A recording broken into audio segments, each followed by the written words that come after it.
You're smart. You care. You're trying. But no matter what you do, you're always feeling behind, late, or overwhelmed.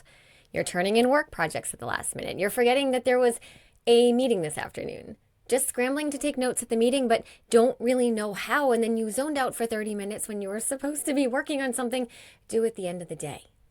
Let me repeat. You're smart, you care, and you're trying. So what is going on? Great question. And the answer likely has to do with executive functions. Executive function skills are not just for kids or for students. They're life skills that affect how well we function at work and home and relationships and literally anywhere. Now, most people are never explicitly taught executive function skills, but once you understand them and can name them, you can build them. In this episode, I'm walking you through 10 essential executive function skills, and I'm showing you exactly how each one shows up in the real world and in the professional space.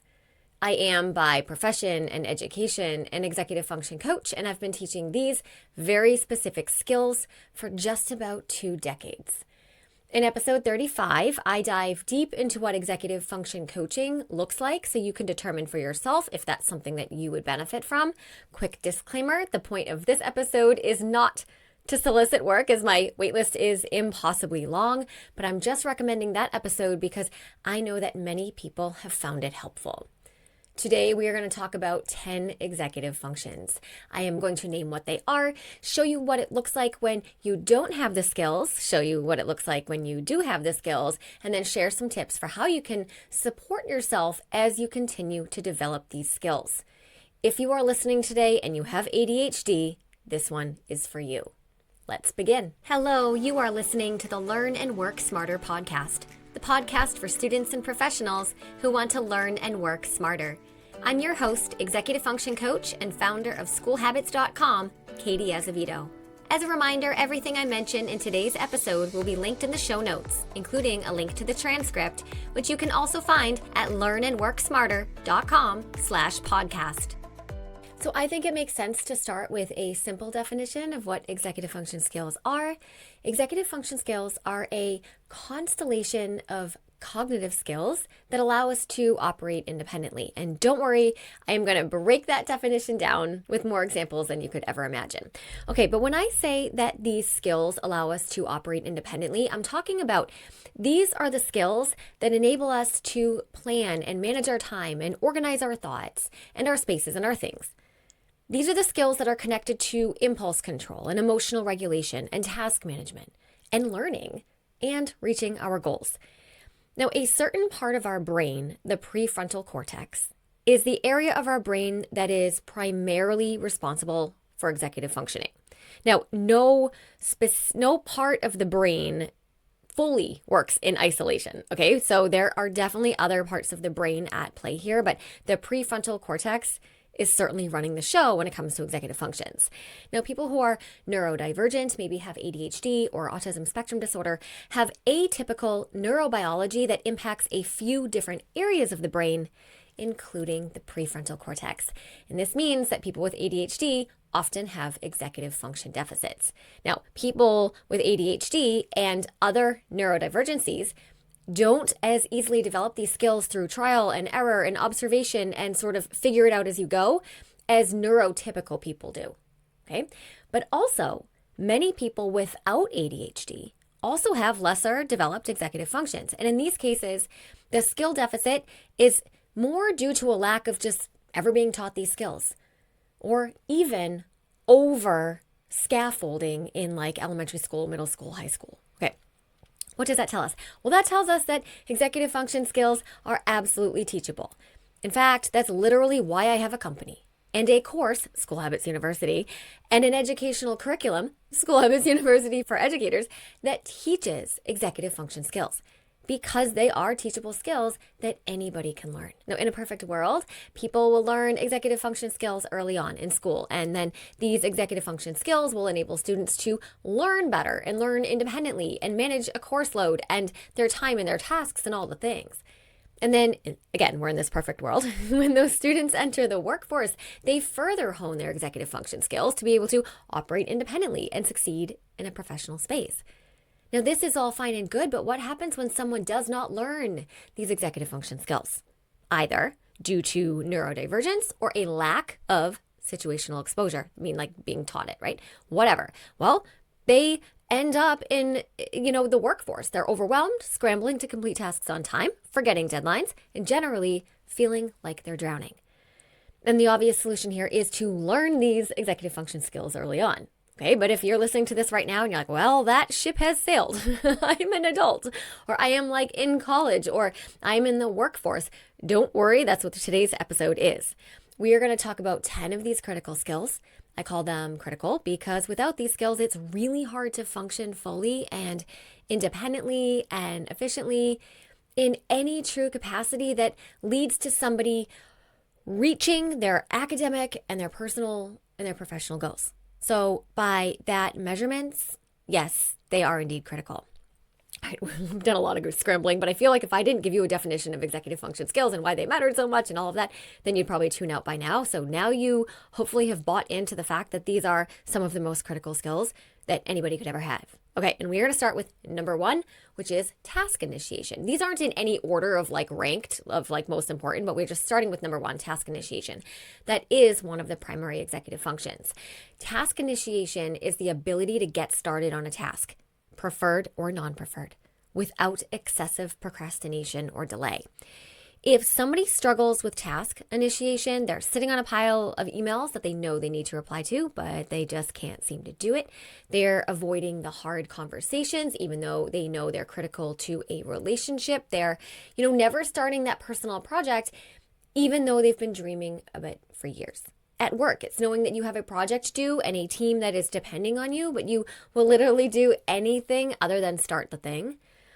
And keep this in mind. Task initiation goes hand in hand with task endurance. Sometimes you will hear people talk about task initiation and task endurance together as if they're super connected, but I honestly teach these two skills separately, despite their subtle overlap, because it requires one set of mental skills and strategies to start a task and another set to stay focused on it.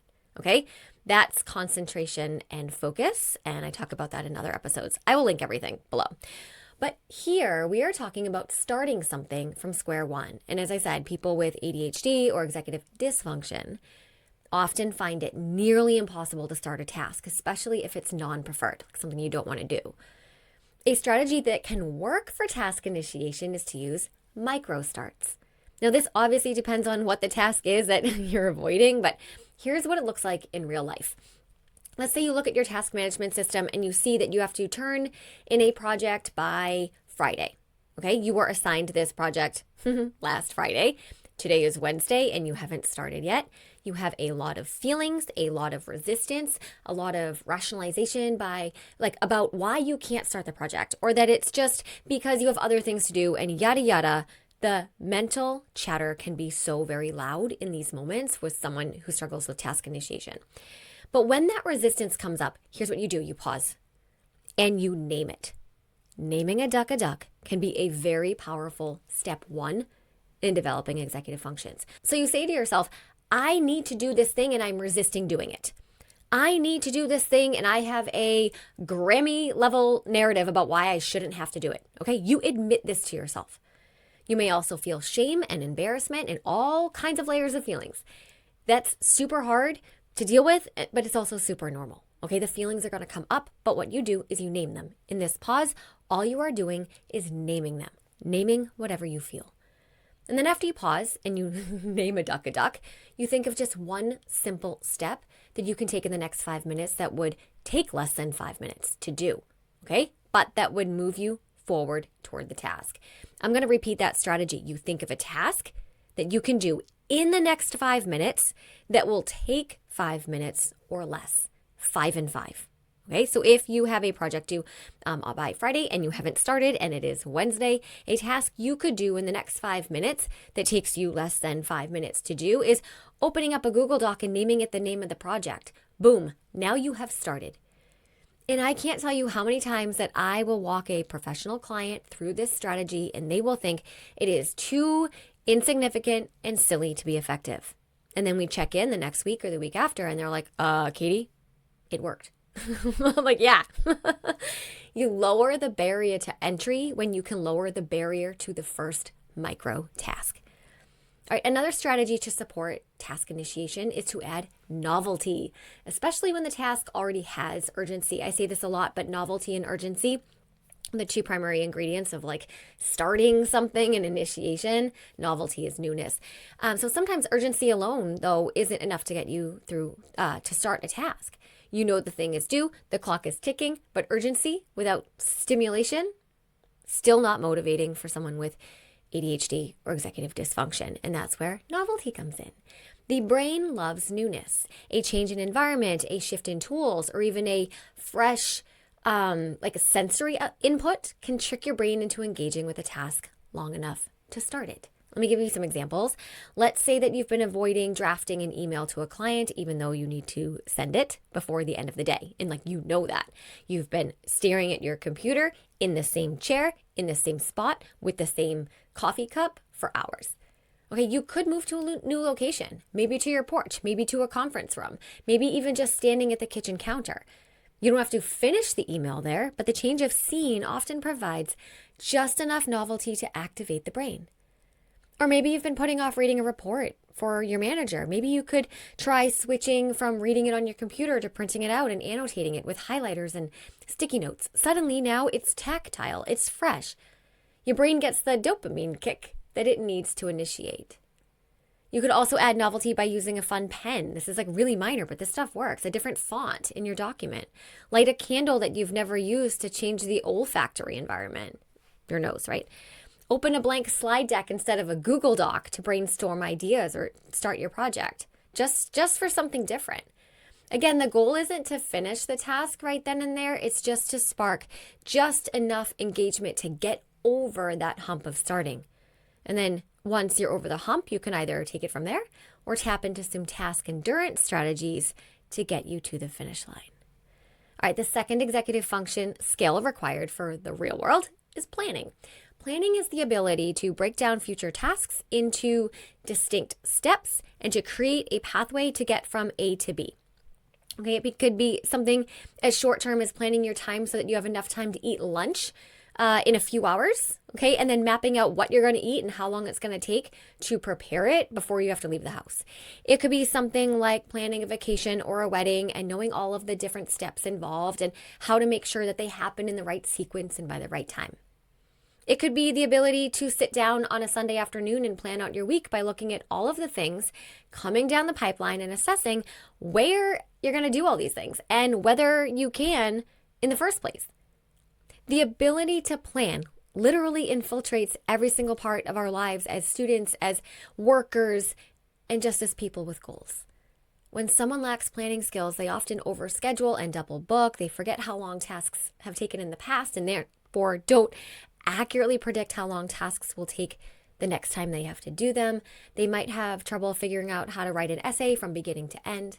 They may struggle to get out the door in time for a dinner reservation because they misjudged the timing of their yoga class and how long it would take to get back home and shower, and suddenly they're in downward dog somewhere, realizing that they're supposed to meet someone at a restaurant in 15 minutes. If you lack planning skills, it can feel nearly impossible to get where you want to go. And if you think about it, that is at its most fundamental level, goal setting.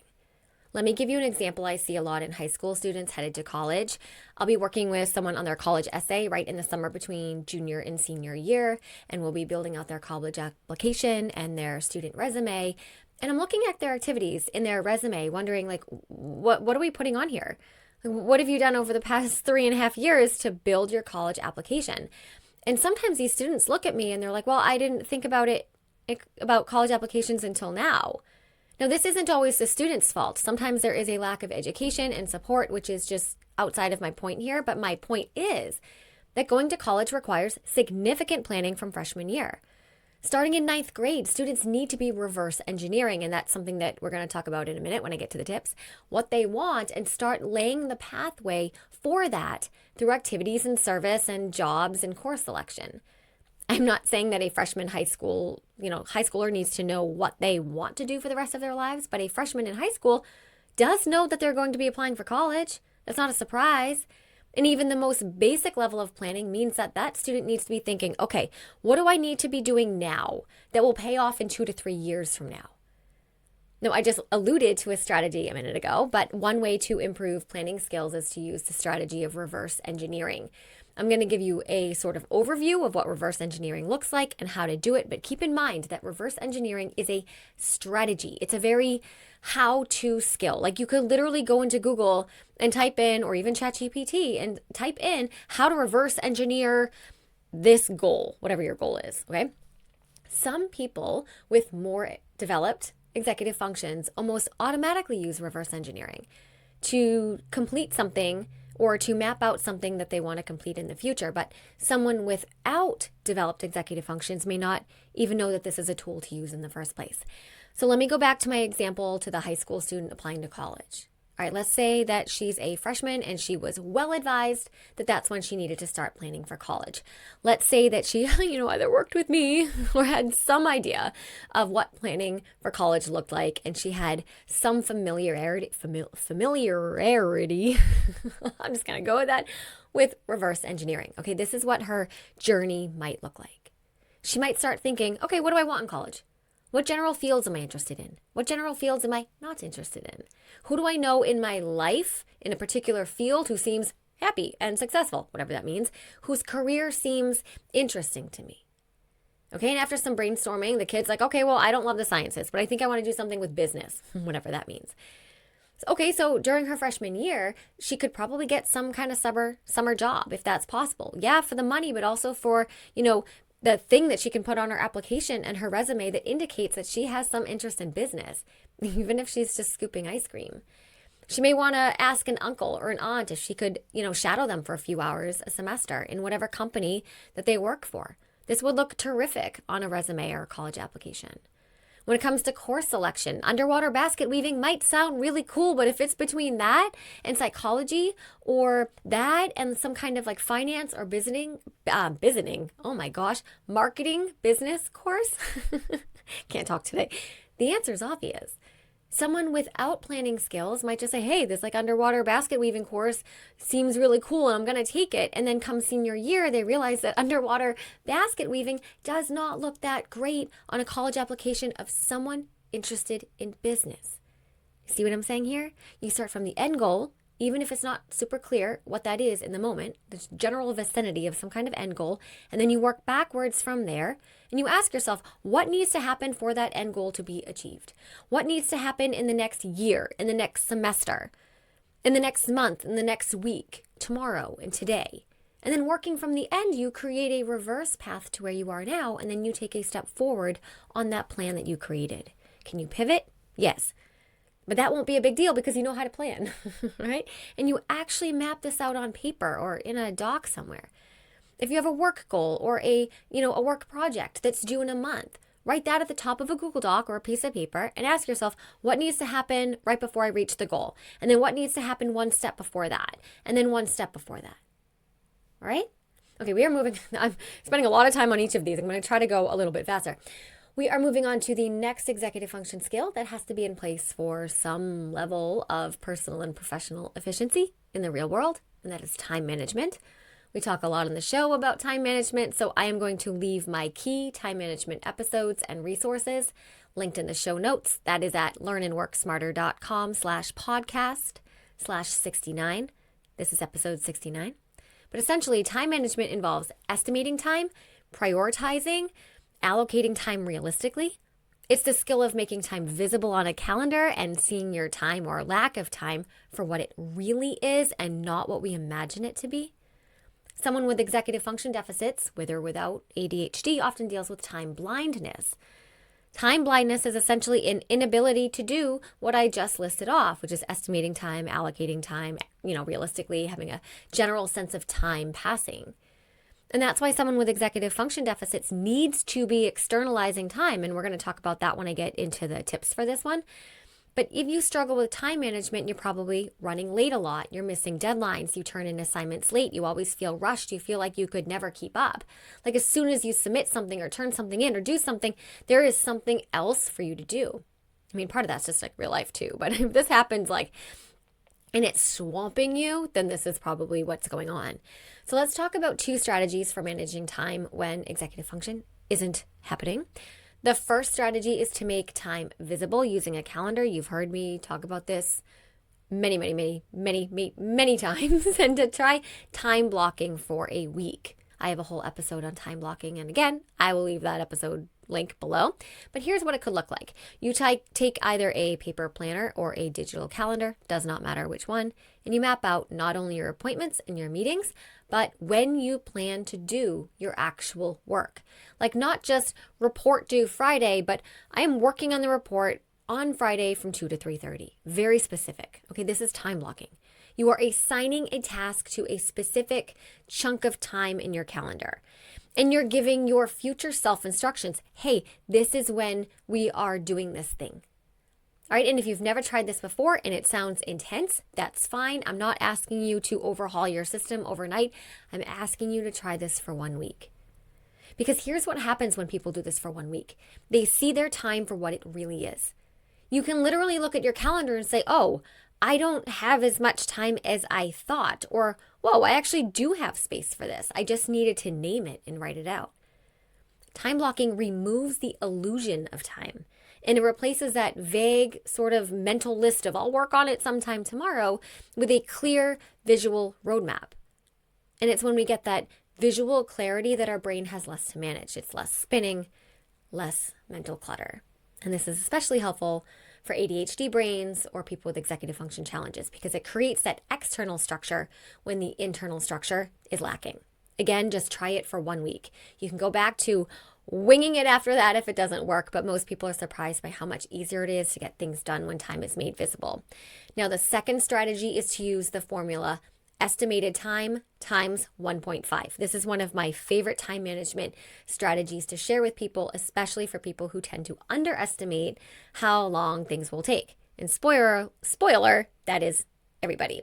Here's the formula. However long you think a task is going to take you, you just multiply that by 1.5 when you plan it on your calendar. So if you think that writing a client proposal is going to take you 60 minutes, you should plan for 90. If you think you're doing your bio homework is going to take 40 minutes, plan for 60. If you think running to the store is going to take you 20 minutes, you plan for 30. This strategy works because our brains are notoriously optimistic when it comes to time. We forget to factor in transition time, distractions, little interruptions, the time it takes to boot up our computer. The fact that our brain doesn't just switch into productivity mode just because we want it to. So instead of saying like, I want to knock this out in 30 minutes, you plan for 45. And if it takes you only 30, like that's awesome. You just bought yourself 15 minutes of bonus time. But if it does take you longer, which it will, you're covered. The 1.5 rule, or the 1.5x rule, I guess, is one of the simplest ways to reduce that always rushing, always behind feeling. It helps us build margin in our day instead of like stuffing it to the brim with things that technically fit, but only if nothing goes wrong, which I don't know about you, but like things go wrong. I have used this strategy with high school students, college students, graduate students, and professionals, and it always opens up their eyes to see how time really works. So if you want to feel a little less behind, start by adjusting how you estimate. Estimate generously, make it visible. That's time management. Okay, moving on to strategy number 4, or not strategy, executive function that matters in the real world. Number 4, organization. Organization is a skill, and it's the ability to structure our physical and digital environment to support function. It's setting up our spaces, both physical and digital, to support and enhance what it is that we're doing in that space. Someone with less developed executive function skills might feel like they're drowning in their files. Their email is really overwhelming and chaotic, losing things a lot. Forget what they named something or where they filed it so they can't find it. This is not at all about being messy or not messy. Most of my adult professional clients, we meet over Zoom because they're all around the country, which is really cool. And part of what we do sometimes is, they're taking their camera, like on their computer or their iPad, whatever, and they're showing me their workspace that's like behind them. And we're like doing a little tour of their house. And we work through implementing an organization system. And sometimes we're starting from square one. And there truly is no organization system there at all. And so we're starting from the ground up. But there's also been times where what I see on camera may objectively, I'm using air quotes if you're not watching this on YouTube, look messy, but when we dig into it, there actually is a fully functioning organization system beneath it that is working really well for that person. And in those cases, I do not advise to fix what ain't broke, right? If you're messy, but it works for you, then keep doing what you're doing. I'm not here to tell you what qualifies as messy. My job is to talk about organization and function. Okay, but someone with executive dysfunction, with or without ADHD, may or may not be messy, but they may not have a fully operating and reliable way to organize their things. Their personal things, their work things, their school things, and information things. That's really key here too, just all the things. Or I see this too, someone with the best intentions will have an overly complicated organizational system, maybe through some, complicated email inbox rules or filing or folders. And because it is so complicated, there is too much resistance, and therefore it doesn't become operational or reliable. And in other words, it just doesn't work. I have an episode called 3 Most Important Areas to Organize. That's episode 9. In that episode, I dive really deep into strategies for managing what I argue are the 3 most important areas to build organization systems around. Okay, that is your digital space, your tasks, and your time. You could throw in physical space too, and I have strategies in that episode for your physical space. Now, of course, that is not the only episode where I cover organization. I'm going to share a few more that I will obviously link below, but it's episode 28, 6 tips for organizing papers. Episode 41 and 42, this is kind of a fun one. It's a 2-part series where I share 100 organization tips for school and work.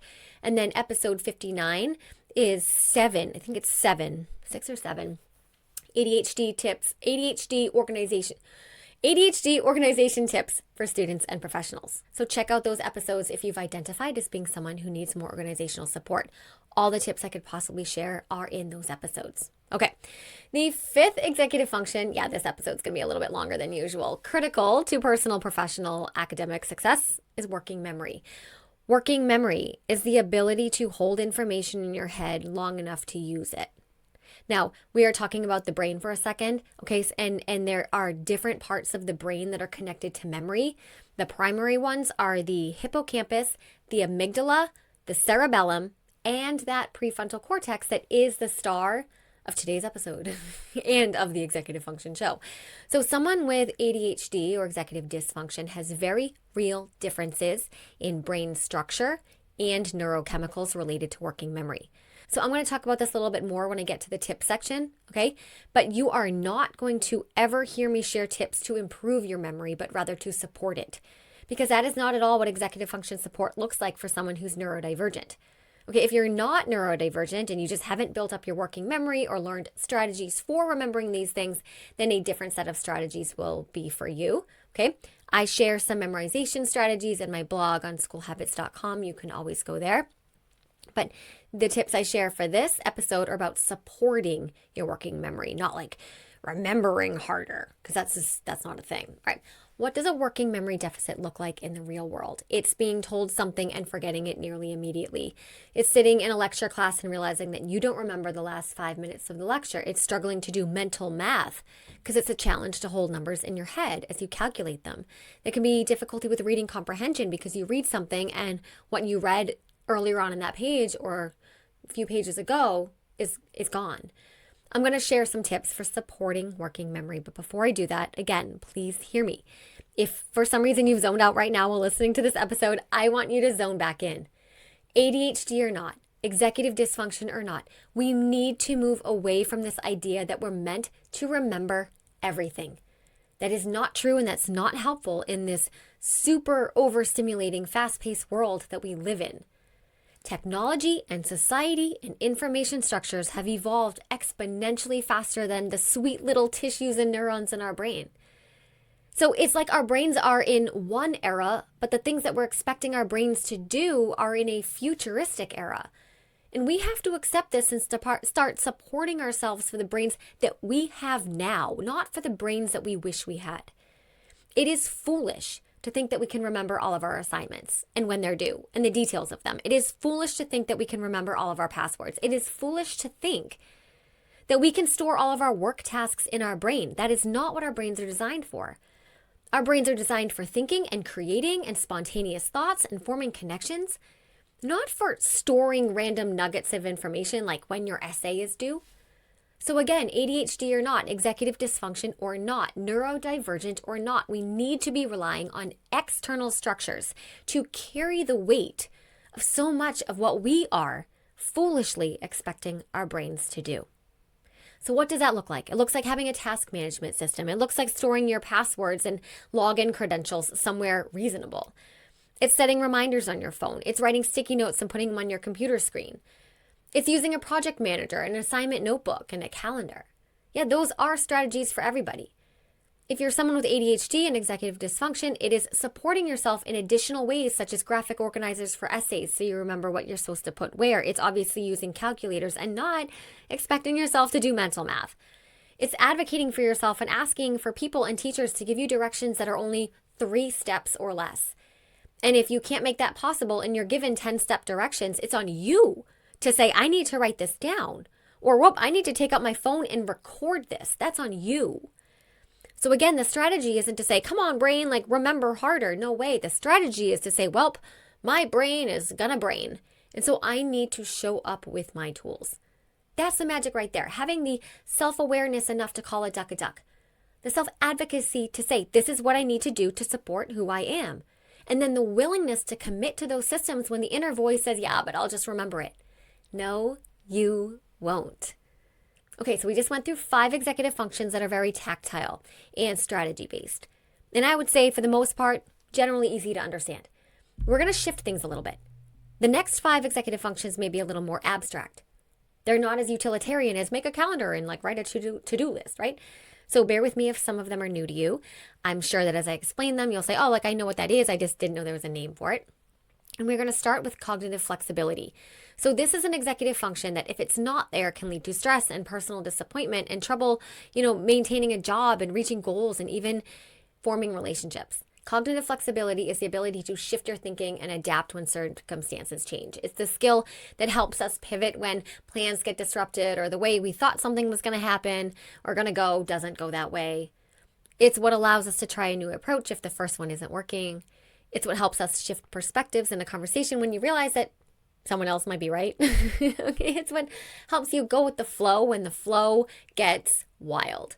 Now, someone who struggles with cognitive flexibility might fall apart emotionally or logistically when their routine gets thrown off. They might be a black and white thinker who believes there's just one right way to do something. And if it doesn't work, then there's just a total shutdown.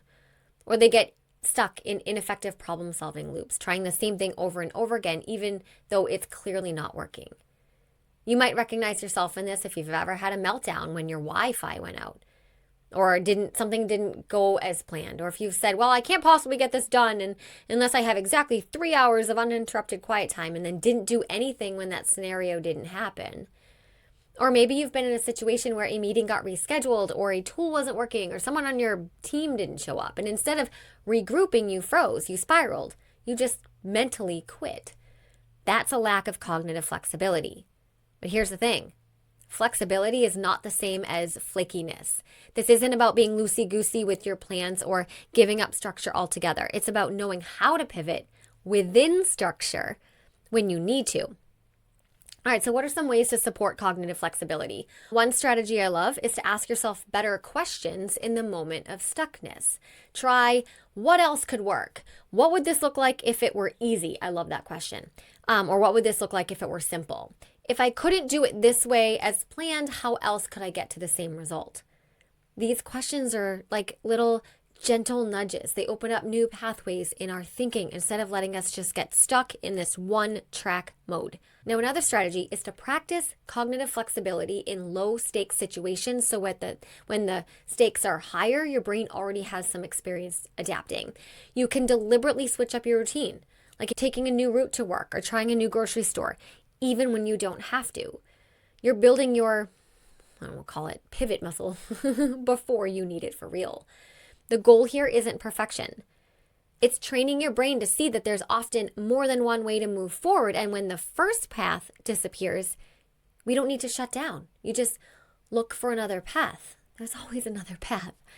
All right, next up, number 7, inhibition or impulse control. So inhibition, which is also known as impulse control, is the executive function skill that helps us resist distractions, pause before reacting, think before reacting. I love how Dr. Ned Hallowell describes it. He's like the ADHD guru. I have his book behind me. I was also on his podcast, which is so cool, years ago. Anyways, what he says is having ADHD is like having a Ferrari engine with bicycle brakes.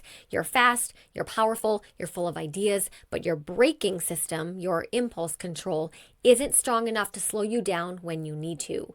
That's what inhibition is, your internal braking system. Now, in real life, when someone lacks inhibition, it might look like blurting something out in a meeting before, you thoroughly thought it through, or even before someone else is done talking. It might look like doom scrolling on your phone when you know you're supposed to be finishing a project that's due in 45 minutes. It might look like interrupting someone over and over again during a conversation, not because you're trying to be rude, but because the urge to speak your thoughts before you forget it feels so strong that it just overrides everything else. And to be clear, impulse control issues are not always loud or visible.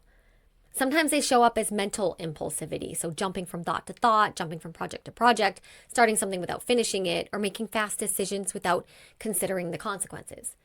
For example, someone might impulsively say yes to a work task or a new client project without actually thinking about whether they have time to do it. They realize only later that they've overly committed. All right, so what can you do if you struggle with inhibition? One strategy is to use what I call the 10-second pause. It's exactly what it sounds like. When you feel that urge to act, whether it's clicking a tab, replying to a message, jumping into a conversation, you just pause for 10 seconds. Yes, I'm going to recommend that all of us just pause all of the time. I'm learning about how powerful the pause is, okay? 10 seconds is long enough to let your brain catch up to the impulse. It gives you just enough space to decide whether you actually want to do the thing or whether you're just reacting out of habit or urgency. Now, another strategy is to build in intentional friction between you and the impulse. If you tend to check your phone every 3 minutes, put it in another room while you're working. If you know you impulse buy things, online, remove your credit card from autofill. You're making the impulsive action just slightly harder, and that's often enough to help you regain control in the moment. It is not about eliminating impulses altogether. That's really hard to do. That's like saying focus more. No, we don't do that. We just support our focus in other ways. It's not about eliminating the impulse, which can sometimes be primal. And I don't know how to change our primal instincts. I don't know if anybody does. But it's about creating the space between the urge and the action. That's where our power lives. Okay, executive function skill number 8 that matters in the real world is emotional regulation. Emotional regulation is the executive function skill that helps us manage our emotions so that they don't hijack our behaviors, our decisions, and our general ability to function. This is not at all about suppressing emotions. It's not about faking calm or pretending we're not upset. Emotional regulation is about feeling what you feel, but keeping those feelings from completely derailing your day, your relationships, or your work. When emotional regulation is weak, a person might get completely thrown off by a single piece of criticism, or they might snap at a coworker over something small, and then carry shame or guilt about that for the rest of the day. You might notice yourself saying things like, well, I was having a great day until that one thing happened. Or I can't stop thinking about how that one person spoke to me. Or I lost it on my partner over something tiny and I don't even know why. I always know why. That's what it can look like when emotions become dysregulated because the executive functions aren't in place.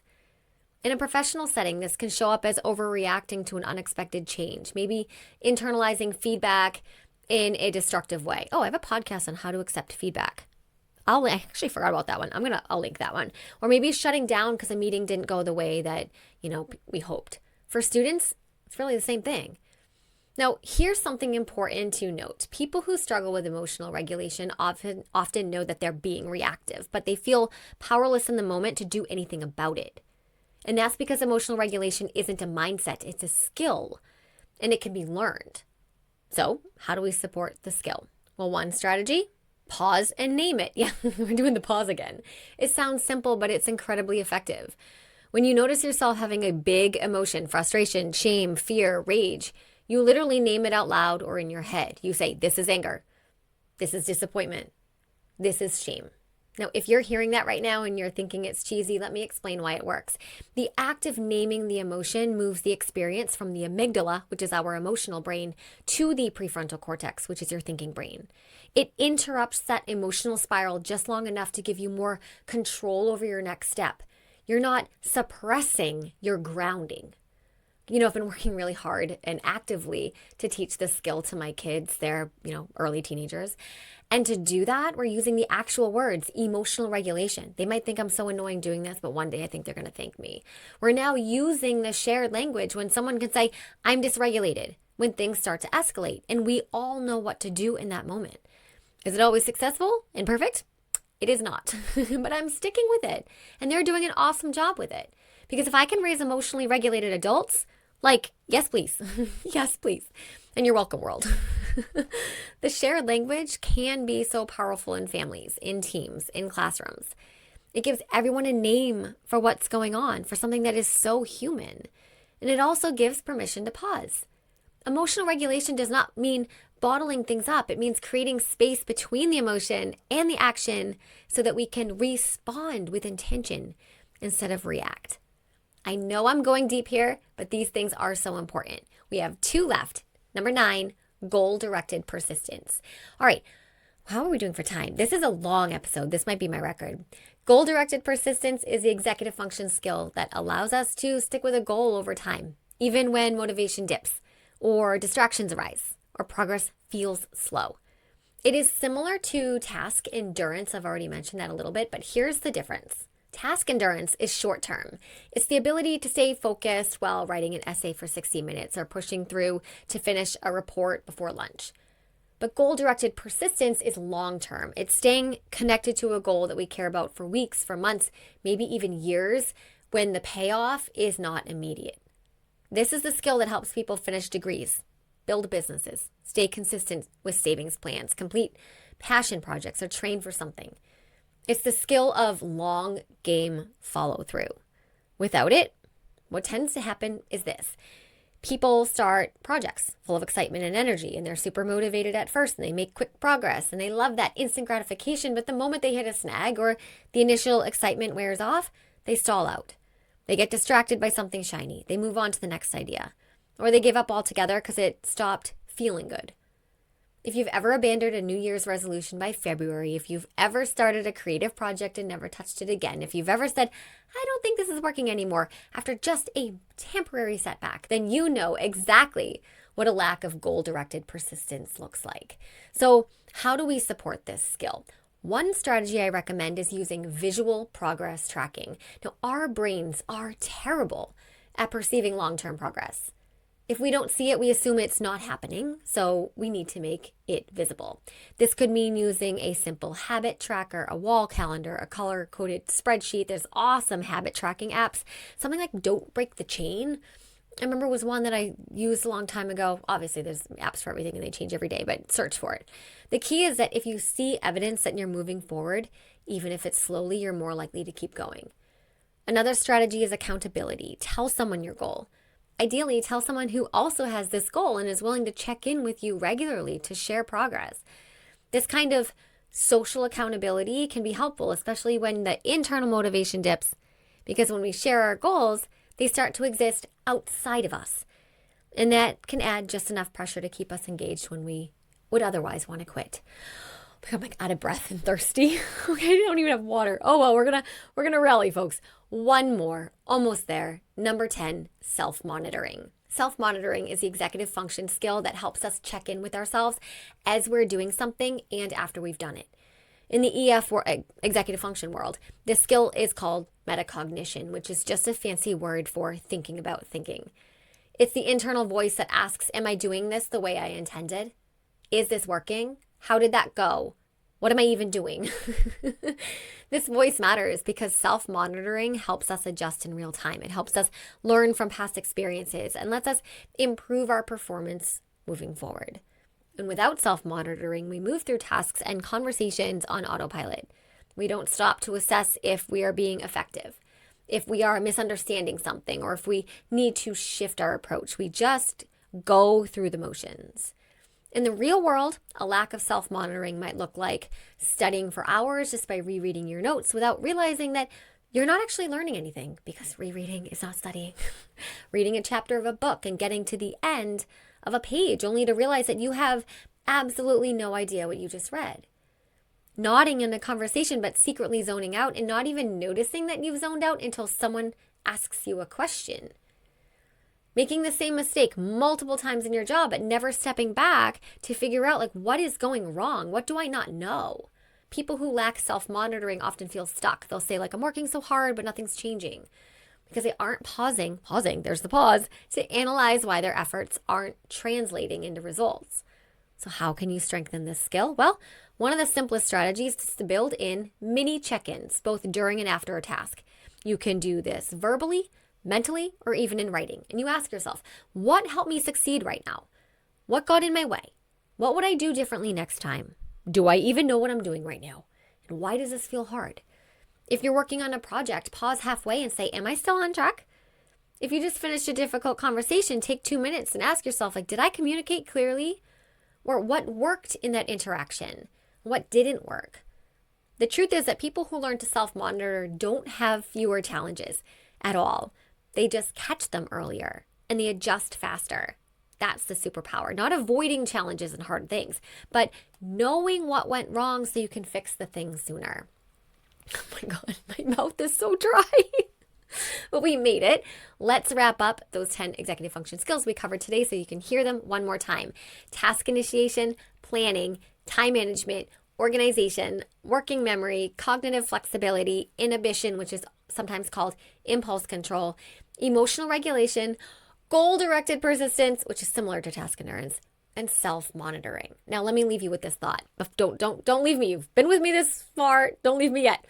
So many people beat themselves up for being lazy or unmotivated when really they've just never been taught the skills that make everything possible. And the good news is that these skills are learnable. They're buildable. They do not require perfection. They don't require some magical moment of transformation. And even working on just one of these skills can make everything in your day, in your week, in your month, in your life more manageable, your goals more doable, and your systems more sustainable. If you want to dive deeper into executive functioning support, I have a bunch of resources for you. Check out my blog at schoolhabits.com, where I've written hundreds of posts on executive function topics like time management, task management, all the things.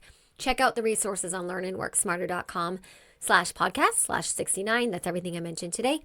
And if you are really ready to build these skills in a structured way, my course, School Habits University, walks you through exactly how to do that step by step.